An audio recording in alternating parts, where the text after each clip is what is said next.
আজকে অনেক দিন পর বানিয়েছিলাম পাস্তা। তো সকালের ব্রেকফাস্ট এটাই ছিল, আর তারপর বাজারে তোড়জোড় শুরু হয়ে গেছিলো, কারণ আজকে আমি একটা স্পেশাল কিছু কুক করতে চলেছিলাম।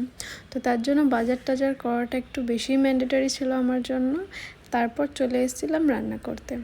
তো আজকে আমি বানাচ্ছিলাম চিকেন বিরিয়ানি। তো আমার চিকেন বিরিয়ানি যেটা আমি বানিয়েছিলাম সেটা একটু অন্যরকম ছিল, আর আমি আগের ভিডিওতে দেখেইছিলাম যে আমি কুটিমার কাছে শিখেছিলাম বিরিয়ানিটা করা।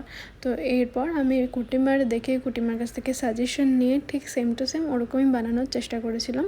খেতেও কিন্তু খুব ভালো হয়েছিল। তোমাদের যদি রেসিপি লাগে আমাকে বলো, আমি রেসিপি নিয়ে আর একটা ভিডিও বানাবো। নর্মাল দোকানের থেকে বা রেস্টুরেন্টের থেকে আর চিকেন বিরিয়ানি আমাদের কলকাতা স্টাইলে যেমন হামেশাই হয়ে থাকে, সেটার থেকে এই বিরিয়ানিটা একটু আলাদা ছিল। তো তারপর বেরিয়েছিলাম একটু ঘুরতে। ঘুরবো না আর আমি, সেটা তো হতে পারে না। তারপর চলে এসেছিলাম বাড়ি। আজকের ভিডিওটা এখানেই শেষ করলাম। সবাই ভালো থেকো, সুস্থ থেকো, টাটা।